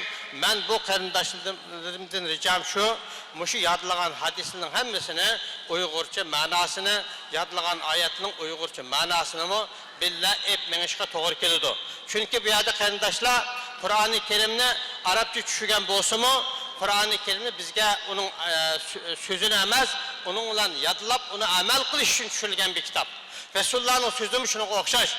Bunu eğer biz Uygurçasını bilemesek, bu zaman bu yadılığımızdan mı bak kıymeti kalmaya kalırdı. Sizlere gepni uzatmay, İmam-ı Şafii, hemen birisine, İmam-ı Şafii radıyallahu anh, tört mezhep imamının birisi, aşı İmam-ı Şafii'ye nispet edilen bir bilgi, malumat varken, ben şunu sizlere bir aktarıp koyayım. İmam-ı Şafii'nin göz karşı boyunca boğanda her bir Müslüman, meyli o Arap olsun, meyli Pakistanlık olsun, meyli Uygur olsun, meyli Türk olsun, her bir Müslüman Kur'an-ı Kerim'ni yüzü anlayalıqdak derecede Arapça öğrenişi farz degenken. Malum da öyle bakınlar. Nime için farz? Aşı Allah'ın kitabını bilişimiz lazım. Bilip andakin amel etişimizi doğru kıldı. Şuna kardeşler, bunların ahemmiyetine ait mühim. Ben mavu yada ağan kardeşlerime, ben şunu dikkatimi tattı. Kur'an-ı Kerim'in ayeti güzel okudular, tecvid eden. Aynı şekilde hadis-i şerifin başına okuş doğru kıldı. Çünkü bu bir cümle, bu bir nebi kelamı, ilahi kaynaklı, ilahi menbesi olan nebi kelamı. Bunun her bir turduğun turuşlarını, tindiğin, nefes aldığın yerlerini tulup, tepip etmenişke doğru kıldı. Şuna bunun koşu iştik yadı okumay, biraz bunu Kur'an-ı Kerim'e okşaş, yüzünün mahriciyle doğru yada okusanlar tekimi yakşı deymen. Hemen bu programga katılgan, ketilip yardım kılan veya başka cahittin yardım kılan bütün Müslüman kardeşlerim Allah razı olsun.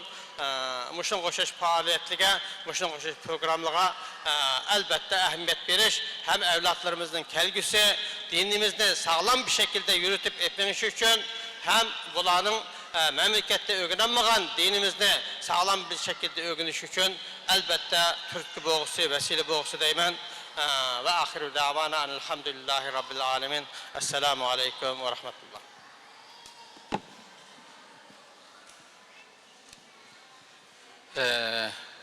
Doçent Doktor Ustaz Ataullah Şahyar'dan Allah razı olsun.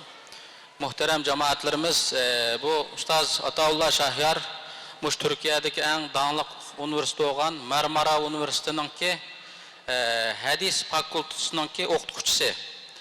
Muşu devletke resmi muşunda güzel imtiyazlık halette muşunda kabul kılınıp okutucu olan bir ustaz.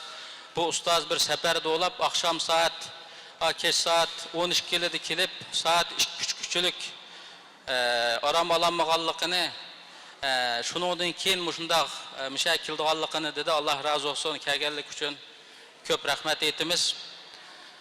Muhterem cemaatlerimiz, hadis musabıkımızdan ve Kur'an-ı Kerim musabıkımızdan ki neticesini inşallah aldığımızdaki şembe günüsü, yani 8. ayının 31. günü Zeytinburnu Belediyesi Akdeniz salonu salonunda saat 8 ile 12 aralıkta bir programımız var. Bu sorunda otağın her birlerini şöyle teklif kılımız. Muşu Kur'an-ı Kerim musabıkısı kıtılgan ve hadis musabıkısı kıtılgan barlık okuwçılarımızın ki neticeleri 8. ayının 31. günü şu belediye salonumuzda ilan kılımız ve şunun bilen birlikte 75.000 TL lira pulni muş okuwçılarımızga şu naq meydanda taqdimiz. Zeytinburnu baş vaizi saygıdeğer hocamız Mehmet Halife Doğan hocamız bize bir 10-15 dakika bir konuşma yapacak. Kendisi herhalde burada. Herhalde dışarıda şimdi gelecek, abdest tazelemeye çıkmış olabilir. O hocamızın bir nasihatini dinleyelim. Ondan sonra bir dua yapacağız. Ondan sonra çıkacağız inşallah. Namaz vakti de az kaldı.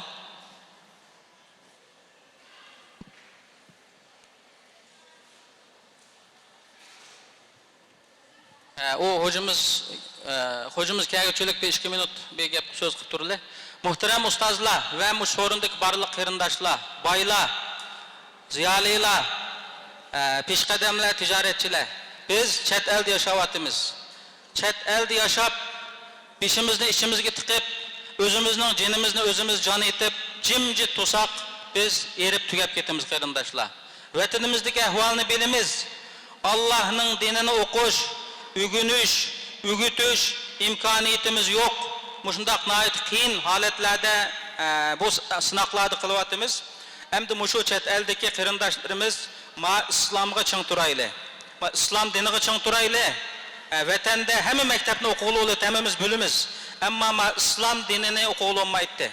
Ma Allah'ın kalamiga, Peygamber sallallahu aleyhi ve sellem'nin hadisiga hürmet qilayli. Fanni maktablarni o'qitili, shuningdek ma dinni çıng turaylı muhterem qarindaşlar.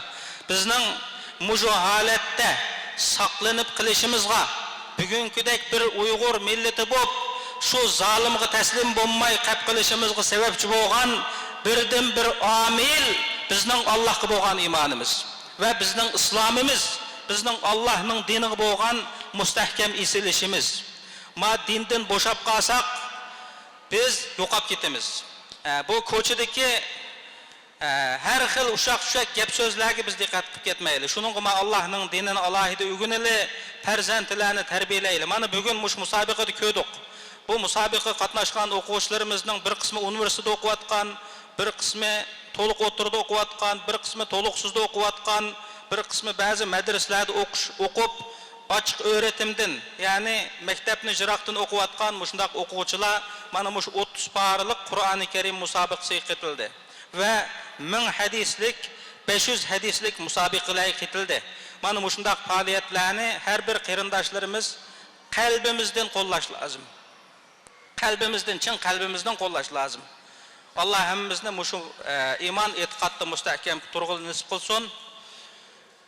Muhtaram hojimiz qaraganda hozir kep bo'lanmaydigan o'xshaydi.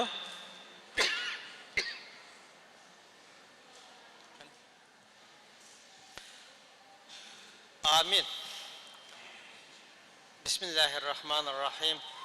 Elhamdülillahi Rabbil alemin. Errahmanirrahim. Maliki yevmiddin. İyyâke na'budu ve iyyâke nesta'in. İhdina sıratal müstakim. Sıratal lezîne en'amte aleyhim gayril mağdubi aleyhim veleddallin. Amin.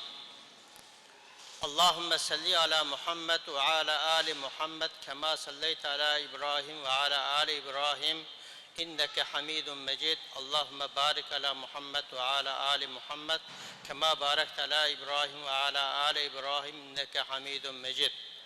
Rabbena la tuzigh qulubana ba'da iz hadaytana ve hab lana min ledunke rahme inneke entel vehhab. Rabbena la tuakhizna in nesina ve akhtana. ربنا ولا تحمل علينا إسرا كما حملته على الذين من قبلنا ربنا ولا تحملنا ما لا طاقة لنا به واعف عنا واغفر لنا وارحمنا أنت مولانا فانصرنا على القوم الكافرين آمين. ربنا ظلمنا أنفسنا وإن لم تغفر لنا لنكونن من الخاسرين. يا رب العالمين ويا أرحم الراحمين. Şu okugan Kur'an-ı Kerim ve şu okugan hadis şeriflerinin ruhi bilen amel kılışka ve onun bu yolu boyunca menişka bizleri nasip muvaffak eyle ya Rabbel Alemin. Ya Rabbel Alemin şu okuganlarımız bilen başta okuganlar buluş süpütümüz bilen bütün halkımızın, bütün Müslümanların Allah'ın doğru dini ve Resulullah'ın kösetken doğru dini bilen amel kılışka ve onun bilen menişka bizni müyesser ve muvaffak eyle ya Rabbel Alemin. Ya Rabbel Alemin, başta Şarkı Türkistan buluş bilen, bütün dünyada izlevatkan, zulüm kırvatkan, mezlum, Müslüman, müminlerge özdürü merhamet eylesi ya Rabbel Alemin. Onların günahlarını affetsile, onlara birlik ve beraberlik nasip etsile, onların kafirlerinin, zalimlerinin üstünden galip kılsın ya Rabbel Alemin. Ya Rabbel Alemin, bugün yaşavatkan Müslümanlar hakikaten çok azgın ve çok günahlarımız var ya Rabbel Alemin. Ama en azından La ilahe illallah Muhammeden Resulullah deyip özlerinin birlik varlığını ve özlerinin evetken peygamberini kabul kılımız ya Rabbel Alemin. Muşunun için bolsumu bizni affetsle, bizni keçüsle, bizni bağışlasın ya Rabbel Alemin. Bizge birlik ve beraberlik nasip etsile, birbirimizni yaxşı gördüğün, birbirimizni söydüğün, bir-birimizge qarindoshcha muomala qiladigan mo'min musulmonlardan, tıpkı şu Resulullah'ın etrafındaki sahabelerine okşaş birbirini yaxşı ko'radigan mo'min musulmonlardan bo'lishimizni nasip etsin ya Rabbel Alemin. Ya Rabbel Alemin, bizge hem dünyada merhametini hak etadigan, hem ahirette özünün cennetini hak etadigan muşunga layık bir musulmonlardan eylesin ya Rabbel Alemin. Ya Rabbel Alemin ve ya Erhamer Rahimin. Özleri bilip durupla şu anda dünyanın her yerinde bizning memleketimiz başta oluş bilen dünyanın her yerinde mümin Müslümanlar zulüm görüyotudu. Ulağa kafirler ve zalimler zulüm kılıyotudu ya Rabbel Alemin. Ular hemmisi özlerinin malumatı, özlerinin bilgisi dahilinde ya Rabbel Alemin. Özleri her şeyi kadir. Biz inanıyoruz ki biz işimiz ki özleri nasip kavakta da ne Amerika ne başka bütün dünyadaki hiçbir kafir ne Xitay özlerine takabül turamaydı ya Rabbel Alemin. Özlerinin bir emir bilen bula mağlup olur ya Rabbel Alemin. Ya Rabbel Alemin, biz şu zulüm çekken Uygur Müslümanlar başta oluş bilen bütün dünyadaki şu mazlum Müslümanlara merhamet kılsın ya Rabbel Alemin. Özlerinin memleketi de özlerinin dinini selamet bir şekilde etmenişka nasip eylesin ya Rabbel Alemin. Ve ahiru davanen elhamdülillahi Rabbil alemin ve sallallahu ala hayri halkına Muhammedin ve alihi ve sahbihi ecma'in. Rabbena atina fid dünya haseneten ve fil ahireti haseneten ve qina azaben nar bi rahmetike ya erhamer rahimin. Ahırda Zeytinburnu müftülükiga alayda rahmet etimiz. Ve şundaqlı şu caminin dernek başkanı, bu caminin asas cemaatleri, şu camini sağan barlık muhterem kişilerinin Allah günahını mağfiret kılsın, ulanın ata-analarının günahını mağfiret kılsın. Biznimi vatanimizga qaytib, şundaq katta isil camilerini silip, şundaq camilerde Allah'ıydı şundaq faaliyetlerini ötküzüşümüzge Rabbimiz kısqın vakitte nasibdar kılsın. Bu hocamız şimdi geldi, cemaat bir 5 dakika şu hocamızın bir nasihatini dinleyelim. Bu hocamız Zeytinburnu başvaizi Mehmet Halife Doğan. Yani başvaiz demek tebliğ kılgıçılığının ki en pişvası çoğuymuş Zeytinburnu'nun hem de. Müşahedeki neçe cami, mescit, medrese olsa muş kişi şöyle bir tebliğ kıldığın özü hadis alemi, muş kişinin bizge nim nasihati var bir 5 minut bir anlayla. Yani şimdi bu cemaat niye gidiyor ki böyle? Elhamdülillahi Rabbil alemin. Ve salatu ve selamu ala Resulina Muhammedin ve ala alihi ve sahbihi ecma'in.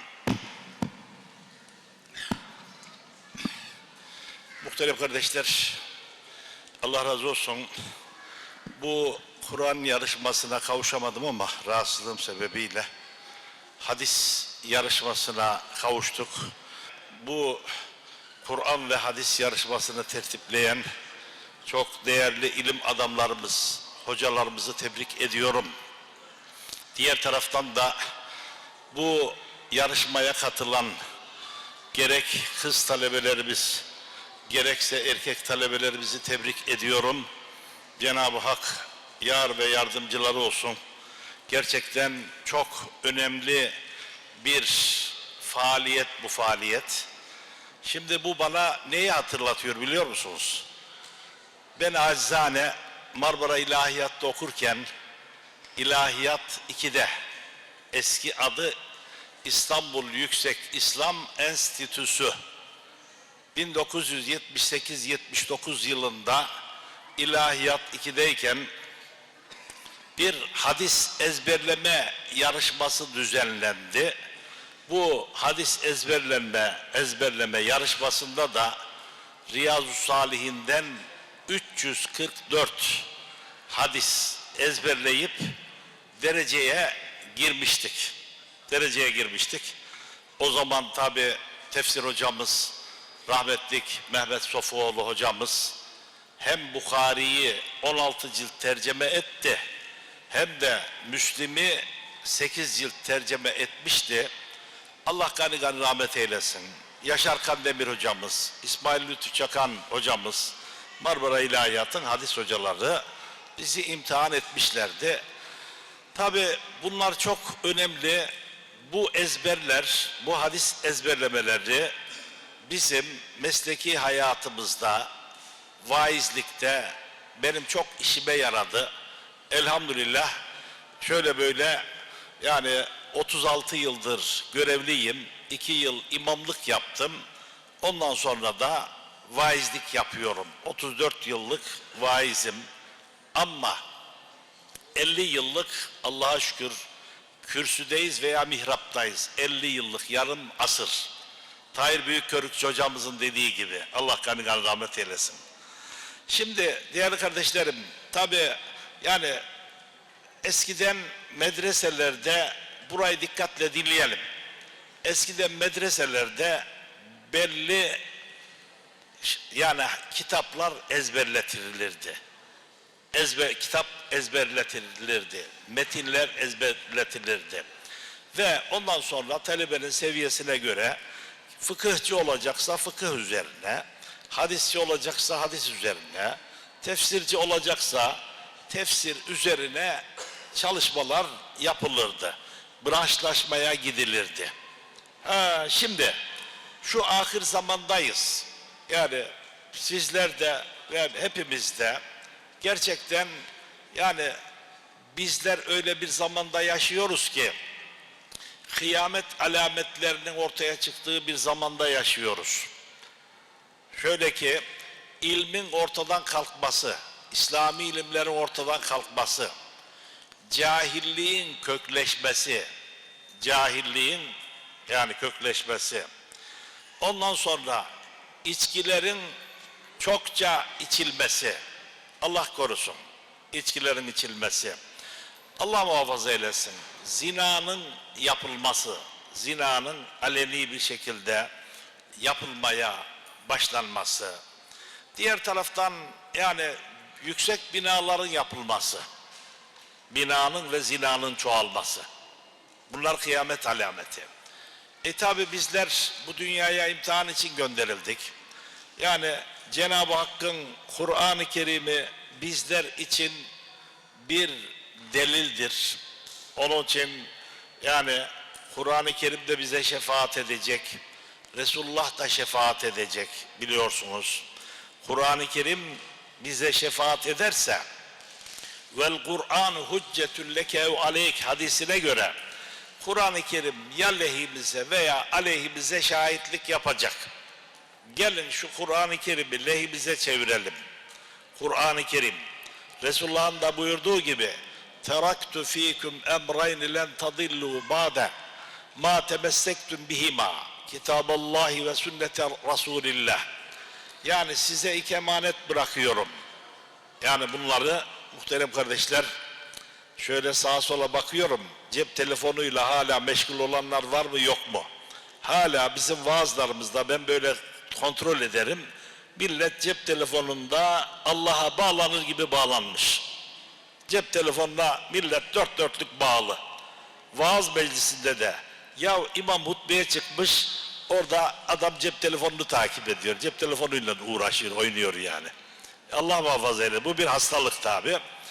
Demek ki size 2 emanet bırakıyorum. Bu veda haccı hutbesinde buyurmuşlar. Bunlardan bir tanesi Allah'ın kitabı olan Kur'an-ı Kerim ve benim sünnetim diyor. Resulullah'ın sünneti, kendi sünneti. Resulullah'ın gittiği yok. Tebrik ediyorum. Yani ben bu arkadaşlarımızı ki bu işi tertip edenleri ki Allah bunları aziz eylesin. Bu çocuklarımızı da inşallah her birini birer ilim adamı eylesin. Ama annelerinin, babalarının başlarına da birer büyük yakuttan, nurdan taç geçirilecek diyor Resulullah Efendimiz. Kur'an okuyan bir kimsenin, ondan sonra Kur'an ilmiyle uğraşan bir kimsenin, hadis ilmiyle, ilimle uğraşan kimsenin, yani babalarına, annelerine çok yüksek makamlar verilecek. Bir hadiste diyor ki, Cenab-ı Hak filan kuluna yüksek dereceler verdi, yüksek mertebeler veriyor, köşk, saray veriyor. Ya Rabbi bunu hangi sebeple bana veriyorsun diye sorduğu zaman Cenab-ı Hak der ki, ey kulum, bunu senin evladının sana olan duası bereketiyle veriyorum. Ya anne ve babanın duası. Köşeyi dönmek mi istiyorsunuz? Anneyi babayı rahat edin. Anneden babadan anneye babaya hizmet edin. Dünyada sizin, ahirette sizin muhterem kardeşler. Çok önemli yani bu. Anneyi babayı memnun etmek, onlara mütevazi davranmak. Aynı zamanda hocalarımıza karşı da mütevazi olmalıyız. Resulullah diyor, ilim öğrenin, ilim öğrenmekle beraber mütevaziliği de öğrenin. Yani gururlanmayın, kibirlenmeyin ve bu şeytani ahlak olan kibri de atmak lazım. Yani güzel ahlak ile ahlaklanmalıyız. Muhterem kardeşler, dünyamız biliyorsunuz öyle bir dünyada yaşıyoruz ki bakın iklim bile değişiyor. Yani ahirete doğru, yani bir taraftan ahirete doğru biz şahısların gittiği gibi aynı zamanda yani her gün biraz daha şerrin, kötülüklerin çoğaldığı bir zamandayız.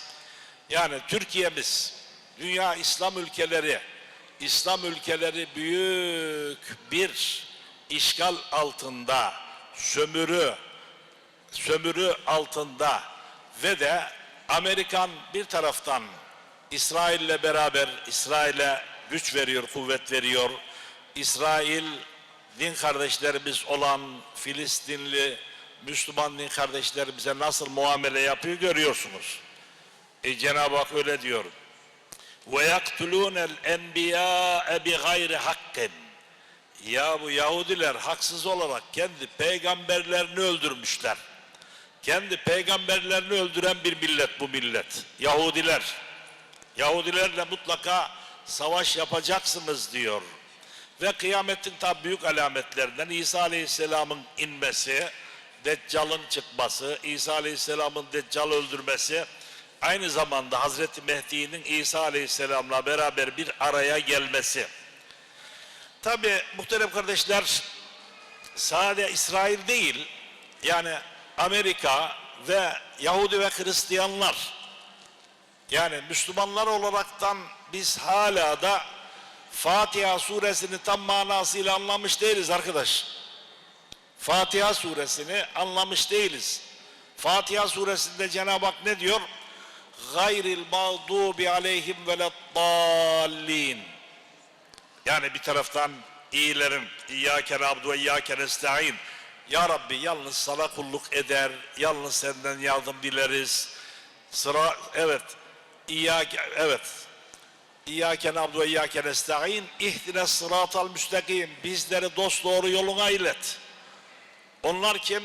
Sıratallezîne na'amte aleyhim. Kendilerine nimet verdiğin peygamberlerin yoluna ilet. Peygamberler minen nebiyyine ve sıddıkîne ve şühedâ ve hasune ulaike refîkâ. Başta peygamberler olmak üzere sıddıklar, dosdoğru insanlar, ondan sonra şehitler, ondan sonra salih insanların yoluna ilet diye dua ediyoruz Fatiha suresinde. Sonunda da diyoruz ki gayril mağdubi aleyhim. Ya Rabbi senin gazabına uğrayan, seni kızdıran, senin öfkeni, nefretini kazanan bu Yahudilerin yoluna iletme. Veleddallin ve bir de bizleri Hristiyanların yoluna iletme. Yahudi kim, Hristiyan kim muhterem kardeşler? Ehli kitap dediğimiz, kendilerine kitap verilen Tevrat bunlara verildi. Yahudilere, Zebur Yahudilere verildi. Ondan sonra İncil Yahudilere verildi işte. İsa, onları takip eden İsa Aleyhisselam ve sadece Kur'an-ı Kerim bu ümmete verildi. Derken muhterem kardeşler, yani biz burada Allah'ın gazabına uğrayan Yahudiler, yani İsrail'de 5 milyon falan var. Dünyanın başka yerlerinde de 5 milyon varsa 10 milyon dünyada Yahudi var. Ama dünyayı avucunun içinde tutup da bir top gibi oynayan bu Yahudiler. Hristiyanlar kim? Hristiyanlar. Avrupa topluluğunun hepsi de Hristiyan. Avrupa. Ondan sonra Amerika Hristiyan ve de yani Rusya'da Hristiyan. Rusya'da Hristiyan. Bir kısmı komünist olmakla beraber Hristiyan, Ortodoks mezhebi. Bunlar Müslümanlara, ümmeti Muhammed'e kan yutturuyorlar, görüyorsunuz. Ha diyeceksiniz hocam, yani bizim milleti, bizim ırkımızda olan Doğu Türkistan'da, bilmiyorum sayın hocalarım, kaç milyon Doğu Türkistan'da, yani Mahmut hocam, kaç milyon Müslüman var? Ha? 35 milyon kadar Müslüman var, bakın. Hiç zindan hayatı yaşatıyorlar bu Çin, Kızıl Çin, o da komünist biliyorsunuz yani. Kızıl Çin, kafirlikte Amerika ile yarışıyor. Ama bu Amerika daha ileri geçti. Afganistan'da bak bu kadar adam ölüyor, Irak'ta bu kadar adam ölüyor, Suriye'de bu kadar adam ölüyor, daha başka yerlerde çeşitli adlar altında ne yapıyorlar? Yani kuruluşları kuruyorlar ve Müslümanlara düşman ediyorlar. Evet değerli kardeşlerim, bizim de ehli sünnet vel cemaat olarak, Müslüman olarak uyanık olmamız lazım. Mesela burada cihatla ilgili hadisler geçti. Bu hadislerin, yani bu evlatlarımız, gerek erkek gerek kız evlatlarımız bu hadislerin manalarını da okusalar çok güzel olur. Şimdi tabii ben o Umdetül Ahkam'ı pek hatırlamıyorum ama Bülûgul Meram İbn Haceril Askalani'nin 1448 yılında vefat etti, Allah rahmet eylesin. Yani yine Askalan, yani Suriye, yani oralı derken, yani 1400 falan hadis var, oradan seçilmiş bir hadislerin okunduğunu, ezberletildiğini gördüm. Gerçekten akşamda hocalarımızla istişare yaptım. Ben 5 yıldır bu Zeytinburnu'ndayım tabi. Derken muhterem kardeşler, bu hadis ezberleme yarışması, Kur'an yarışmaları çok güzel. Cenab-ı Hak da diyor ya, festebikul hayrat, hayırlı işlerde yarış yapınız. Şimdi gelelim, Resulullah buyuruyor ki, yani cennetin derecesinin adedi Kur'an-ı Kerim'in sayısına göredir.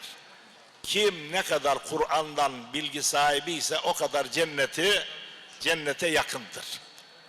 Ama bu ara tabi innellezî leyse fî cevfî şey'ün minel Kur'âni kel beytil haribi. Öyle mi? Tamam. Yani Resulullah buyuruyor ki, kalbinde, kafasında Kur'an'dan bir ayet bulunmayan bir kimse harap bir eve benzer diyor Resulullah ya. Kafasında, kalbinde Kur'an'dan, aklında Kur'an'dan bir ayet bulunmayan bir kimse harap bir eve benzer, harap. Biliyorsunuz zenginlik iki kısım. Bir maddi zenginlik var, iki manevi zenginlik var. Tabi asıl olan gönül zenginliği, kalp zenginliği. El Kur'anu ginen ve la fakra ba'deh. Kur'an-ı Kerim en büyük bir zenginliktir. Onun gerisinde fakirlik yoktur diyor Resulullah Efendimiz. Yani bitiriyorum. Yani bir zaman 90'lı, yani 70'li yıllara kadar yani insanlarımız hocalarımıza çok bağlı idiler. Her hocanın dediğinden çıkmazdı. Televizyon çıktı, millet televizyona bağlandı. 70'li yıllarda. Ondan sonra cep telefonu şimdi çıktı, internet çıktı, millet internete bağlandı. Hulasa-i kelam, Cenab-ı Hak diyor ki, yani bu mutlaka ahirete göçeceksiniz. Yani dünya hayatı sizi aldatmasın. Cep telefonu da dünya. Bu da dünya yani. Televizyon da dünya. Ve la yagurrannekum billahil garur. Çok aldatıcı olan şeytan da sizi aldatmasın. Anlatılacak çok şeyler var ama şu sahne kıyamet gününde Rabbimizin huzurunda böylece bizim ve buraya katılanların aynı zamanda bir şahidi olaraktan Allah'ın huzuruna çıkacağız. Sorsalar nereden geliyorsunuz? Vallahi cennet bahçesinden geliyoruz diyebilirsiniz. Çünkü ilim meclisi cennet bahçesi. Allah'ı zikreden meclis cennet bahçesi, mesaciduhay, Cenab-ı Hakk'ın yeryüzündeki evler cennet bahçesidir muhterem kardeşler. Cenab-ı Hak hepinizden razı olsun. Allah yar ve yardımcımız olsun. Yani ben de tabi Mehmet Halife Doğan, aslen Sivas Kangallıyım. Malatya'da yerleştik. İşte böylece emekliliğimize de 6,5 ay falan bir zamanımız var inşallah. Lillahi Teala'l Fatiha. Ben size dua ediyorum. Dualarınızı da bekliyorum inşallah. Allah razı olsun.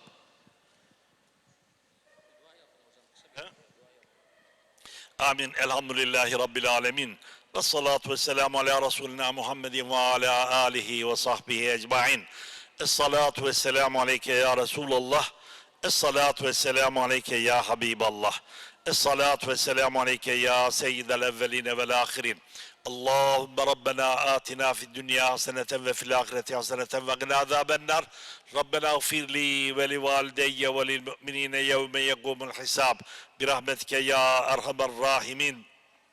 La ilahe illa ente subhaneke inni kuntu minez zalimin ve huve erhamur rahimin. Ya ilahel alemin, okunan ayeti kerimelerden, hadisi şeriflerden, yapılan vaaz-ı nasihattan, hasıl olan sevabı başta Resul-i Ekrem Efendimiz Hazretleri olmak üzere bütün Peygamber-i Nizam Hazretlerinin, Resulullah'ın dayızadesi Ebu Eyyub el-Ensari Hazretlerinin, İstanbul'da yatan Evliyaullah'ın ve de buraya kadar gelmiş olan kardeşlerimizin, cemaatimizin, hocalarımızın bütün geçmişlerinin ruhları için, Allah rızası için El Fatiha.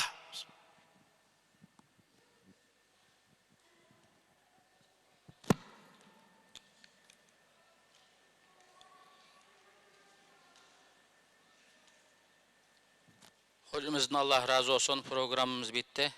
Herkesten Allah razı olsun.